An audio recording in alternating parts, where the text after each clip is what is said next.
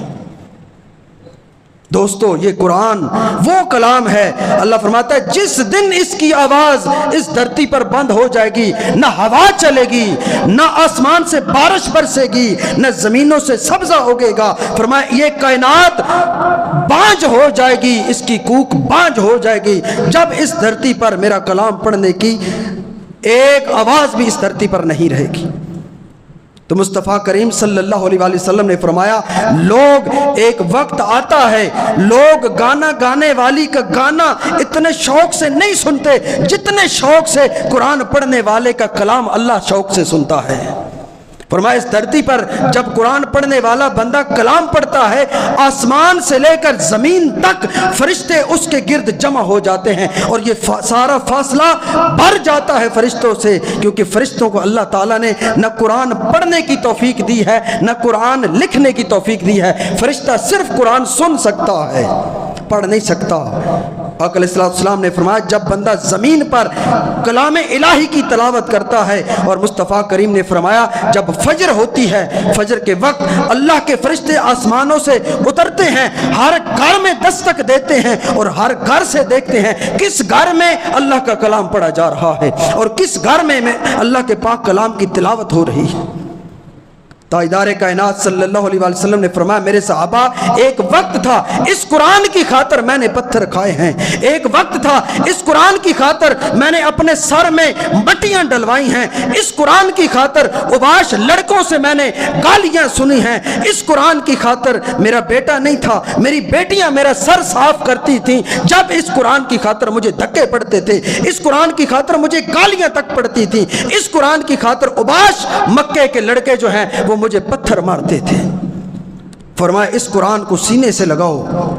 اس قرآن کی تلاوت کرو۔ اللہ فرماتا ہے میں نے اس دھرتی پر دو سرچشمے بنائے ہیں، ایک سرچشمہ وہ چشمے قلب مصطفیٰ ہے، اور فرمایا دوسرا چشمہ جہاں سے اللہ کا نور پھوٹتا ہے، اللہ کی ہدایت ملتی ہے، اللہ کی معرفت ملتی ہے، اس کی بندگی کا سرور ملتا ہے۔ فرمایا اس دھرتی پر دو چشمے بنائے ہیں، ایک چشمہ ایک قرآن قرآن مجسم ہے، ایک قرآن قرآن منزل ہے۔ فرمایا یہ دو قرآن ہے، ایک قرآن اس قرآن کی خبر دیتا ہے، وہ قرآن اس کی خبر دیتا ہے، اس لیے تو کہا کہ سارا قرآن تیرا رنگ بیان لگتا ہے، اس کا قاری ہوں کہ تیری زبان لگتا ہے، سوئے افلاق پہ جب بھی اٹھتی ہے نظر آقا، چاند مجھ کو تیری ایڑی کا نشان لگتا ہے۔ اللہ کریم ہمیں قرآن کریم کو پڑھنے اور پڑھ کر اس پر عمل کرنے کی توفیق عطا فرمائے۔ وما علینا الا البلاغ۔ سنت ادا۔